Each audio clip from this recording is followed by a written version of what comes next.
welcome Frerick Den Haan.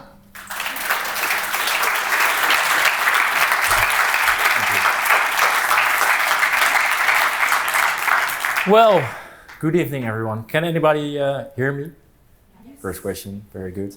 Well, thanks for having me in the first place. And the story I would like to share with you tonight, it starts in perhaps an unexpected place. And for that story, we all need to go back to my bedroom and also to the year 2000. And just imagine this typical teenage attic bedroom with band posters hanging on the wall. And I had a stereo system in the corner of my room. And right there on top of my desk, there was this big old chunky PC. And I spent endless hours of gaming on it. I explored the internet, and most of all, I learned how to download music. Because at that moment, it was possible for the first time to get music straight from the internet onto your computer without having to go to the local CD shop. And a whole new world opened up to me. I was so fascinated by all this new music. I discussed it with friends. And I grew a deep love for this music called grunge music, with bands like Nirvana, Sonic Youth, Soundgarden, Mudhoney on top of my personal favorites. And at one moment I thought, I would really want to do this too. Make rock music. But there was one problem though. I didn't have a guitar. I grew up playing the recorder, that's the wooden flute, and also the piano, and those instruments aren't typically rock and roll. So what did I do? I biked every day after school to the local music shop. I tried out all the guitars, and then back at home I would put on these big pair of headsets and listen to all these amazing live concerts. And I was pretending that I was there on stage and that thousands of people would sing along to my songs. And I remember that one day I was lying sick in bed and my mom came home. And when she turned around the corner, she held this really beautiful white electric guitar in her hands. And I was over the moon. I couldn't play a note, but the next day we went back to that local music shop. We bought an amplifier, and within a few days the whole street knew that I was doing an attempt to play the electric guitar. But I didn't give up. I found my first band, and we initially started to cover songs by Nirvana, but soon we would write our own music. And I brought you a picture of my first DIY CD full of these profound titles like You're Gonna Die, You Treat Me. Where was I with my head? But anyway, we dreamt of becoming big. We dreamt of becoming famous. And we consistently practiced for 4 years in a row. Only managed to get 3 gigs out of it on the birthday party of my mom. But those 3 gigs actually defined what I wanted to do the rest of my life. And that was making people happy with my music. And secretly, I thought of becoming famous as well. But right before the end of high school, my mom rightfully pulled me out of that dream and she said, do you really want to pursue that artistic career? And she also added that the music industry is a really tough and competitive industry to make a living of. Years later, I think she was right, but she said, maybe you should consider to do something serious, earn a degree that you can fall back on something in case your plans fail. I still didn't know what to do, and I jumped on a plane. I flew to Seattle and Vancouver and explored all the holy grounds where my heroes had walked and visited the same concert venues as where they had played. And I came back to the Netherlands full of inspiration with lots of new ideas, but then I had this reality check. I was facing that dilemma that I had before I went to Seattle. What was I going to do with my life? You know, the funny thing is that I'm standing here right now. My mom dragged me to this same very spot as where I'm standing right now. And I fell in love with it. I enrolled for a hotel school at Hague, and I had the time of my life. I made friends for life, but still somewhere that music was calling me. And I remember that one day I was sitting on the balcony of the student residence here in The Hague. We call it Scotel, and I was making music on my old guitar, making music with friends. And all of a sudden I noticed all these people who were hanging around over the balconies and were listening to what we were doing. And I thought, okay, this is nice. People are actually listening to what we're doing. I have an audience. And a tiny musical flame started to reignite again. And soon after, me and a friend here at school, we found another band, and my musical taste drastically changed. I really fell in love with jazz music. And we started this band, and at one moment we were invited by this school to play at the opening of the Amsterdam campus. And as you can see here in the back, I was really nervous. I didn't look at the audience at once.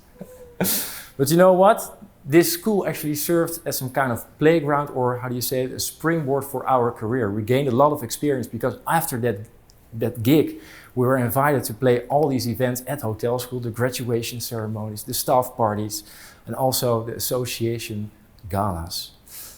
And yeah, we had a lot of fun. We thought we were the band of Hotel School The Hague. And then our drummer got sick and we had to find a replacement. So we found this guy from the conservatory in Rotterdam to fill in for this gig. And after the gig, he came up to us and he said, "I see that you really love what you do, but you suck." And we were like, "What do you mean we suck? You have no idea what you are doing." All right. But this guy turned out to be one of our best friends, so it didn't matter. He took us under his wings for the next coming couple of years, and he taught us all the essential basic things of how to make music properly, how to play jazz music properly. And those lessons seem to be invaluable over time. But sooner or later, I was also about to graduate hotel school, facing that same damn dilemma again. What was I going to do in my life? Deep down, I knew that I wasn't the best musician to thrive for a musical career. But on the other hand, if I was going to apply for a normal job, then it had to be somewhere in the same field as where my values were, culture and music. And I applied for a marketing job in the Royal Theatre of The Hague. And it was my job to ensure that people bought tickets. And then night after night, I would sit in the audience, just like you do now, and see one mesmerizing performance after the other. Still, one thing was nagging at me. And I was sitting there in the audience, just like you, and I saw all these performers on stage, and I felt like I wanted to do that too. That stage was my true calling. And now I knew that I really wanted to make something out of this. And soon I had a double life. I was working 5 days a week, 9 to 5, and then playing 3 to 4 times a week somewhere in the country with this amazing band. And we had the time of our life. Our music had so much high demand that at one point we couldn't take on all those gigs anymore. And I was dispatching friends, musical friends, to those gigs where we couldn't play. So now I was making money from my day job, from all my own gigs, and also from friends' gigs. And I think I proved my mom wrong that I could make a living out of this industry. But only artistically, it didn't bring me any much forward. It remained all background music. And this is not what I really wanted. And there was one time when me and the drummer here in the back were invited to play at the theater in Rotterdam.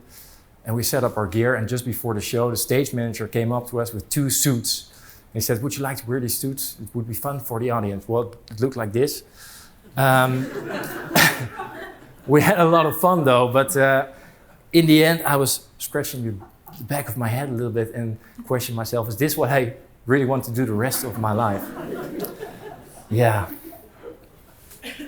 But things weren't going great either at work. The theater was in a merger, my contract wasn't renewed, and I had to go back to square one, back to my hometown, back to that attic room.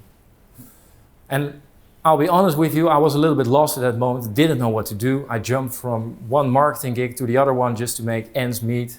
The only thing I knew was that I wanted to get better at music. And I applied for the conservatory for a jazz program, until one day my former boss called me and she said, "I have a vacant position, temporarily, would you like to fill in?"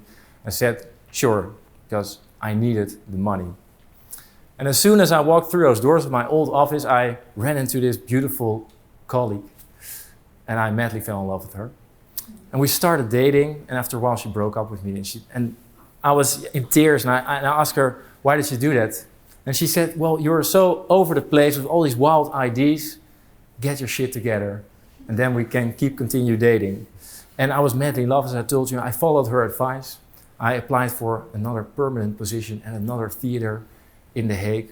We moved into her first house, and things are great until somewhere in February, March 2019. Who doesn't remember? The world turned upside down by COVID-19. And gigs just disappeared overnight. Theaters closed. We had to postpone hundreds and hundreds of shows and productions.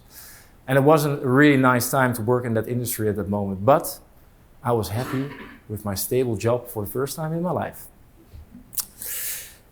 And I was working across my girlfriend the whole day, every day at the kitchen table, but our love remained, and we eventually got married, thanks to Corona, I think. But the downtime wasn't only that bad at all. I studied at the conservatory 2 years before. I had all these shelved piano compositions with which I didn't do anything. And now it was the time to work on these compositions because I had the time. And I created my first solo piano album, but I was too afraid to put it out. I needed some approval, I think. And as soon as society slowly reopened, I attended a concert of one of my musical heroes in the Netherlands.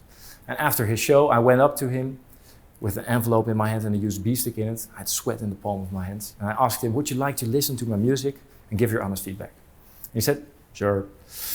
The days went by and suddenly I received a phone call from him. He said, yeah, I listened to your music and that's actually pretty good. I was like, okay, thanks. Now I do have your approval. Now I can put it online on Spotify and Apple Music, all those kind of things. Go for the big numbers. And I did. I uploaded my music, waited for the release day. You know what? Nothing happened. 50, 60, 70 streams. Who the hell was waiting for Frerick and Haan's piano solo music? But I didn't give up. I had some more compositions. I tried it again, the same formula. And again, nothing happened. And I was about to give up, just focus on my day job again and play some jazz gigs on the side. Until I woke up on a Friday morning, and I grabbed my phone and I opened my Spotify for Artist account, and I saw that my Spotify had exploded overnight. With thousands of streams coming by the hour, one of my latest compositions had been added to all the major and biggest playlists of Spotify and Apple Music. And I was shocked a little bit because the next days, the next weeks, I was on the phone or emailing with all these labels who wanted to sign me or wanted to discuss my future career. And I was a little bit shocked. I went back to my musical hero. I told him what happened. And the only thing he said was, just put your legs on the table and enjoy while it lasts. Well, it's a good piece of advice. But I did. I remained independent, released a couple of more songs. And a few years later, I had millions of streams, millions of people worldwide listening to my music, media coverage from international and national media. And then I questioned myself, am I famous now? Is this what fame is? So I'm also going to play a game with you. Raise your hand if you heard my name before you got to this presentation. Wow, I'm so overwhelmed. Everybody just raise their hands. Wow. Thank you very much. No, I have absolutely not the idea that I'm famous and still question if I want to be famous. But I tasted a little bit of the success and I wanted to continue this musical journey, you know? And I started to look for other opportunities, created music for short animation movies, for games, for soundscapes, just to create a sustainable career out of it. There was also one guy at work, he had some piano compositions and he wanted me to record them. And I said, sure, let's do that. But without knowing it, this guy was one of the most well-known producers in the Netherlands, working with really big names. And he was also the founder of a major Dutch indie rock band. We became friends, we drank a lot of beer, and he explained me all the ins and outs of the music industry. Also, valuable lessons over time. And then our society reopened, and suddenly I received a call from him, and he said, Frerick, I have an emergency. Our keyboard player couldn't make it. Tomorrow we have a really big festival where we have to play. Would you please like to fill in? And I had seriously no clue what kind of band this was, and my wife, we got married then, she filled me in with all the highlights, and then I was pretty nervous. I had the feeling like, no pressure, this is a big band. But you know, all those lessons that I had from my best friend at the conservatory, they seemed invaluable over time. I had only had 12 hours to prepare for this gig, but I managed. And the next day I came to this festival tent and I played their music in front of hundreds of people who would sing along to their songs. And it reminded me of the dream that I had as a kid, that I wanted to play my music in front of thousands of people who would sing along to my song. And luckily I didn't fuck up, and I was asked to stay for the whole summer, playing even bigger festivals. We embarked on a theater tour in the same winter that lasted 2 years, and we recorded a new album. And things were great. This is the dream I had been living, or I always wanted.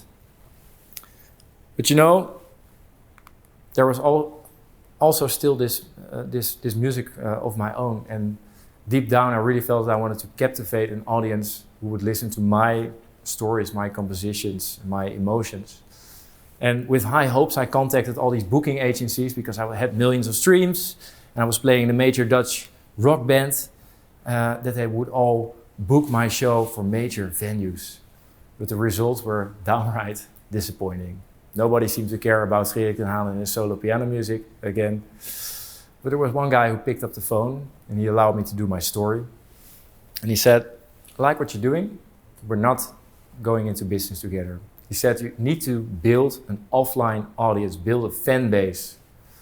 Well, don't you need to be famous for that? But I started on this journey, and for 1 year I worked my ass off. I organized all these concerts myself, did the whole hospitality myself, the ticket sales, even put the chairs in the right position just before the concert would start. With all these results, my accomplishments, I went back to him and I said, "Would you like to book my music now for major venues?" No. No, okay. There was no plan C. And I got a little bit frustrated. So what do I need to do then to play my music in venues or major venues in the Netherlands? And he suggested that I would apply for this nationwide showcase festival for emerging talent. It's kind of a quality mark. So if you get in, you're maybe the next biggest pop star in the Netherlands. And so I did. I applied with 1,000 other participants. And last year in May, I heard my name on the national radio that I was selected with 100 other artists to participate in that national tour. And I jumped through the roof. That's for sure. I was in that selection, and now everything was going to happen. And last fall, it brought me to all these amazing places: concert halls, theaters, churches, and even an art gallery. And then I really knew that this was something that I wanted to do for the rest of my life. And you know what? A few weeks later, after that tour ended, this booker called me and he said, "I have some major venues who are interested in booking your show. So by the end of this year, I'll be embarking as a headliner with my own music to major venues in the Netherlands." But as we're rounding off this story, the question was, do I still want to be famous? Well, the answer is a hard no.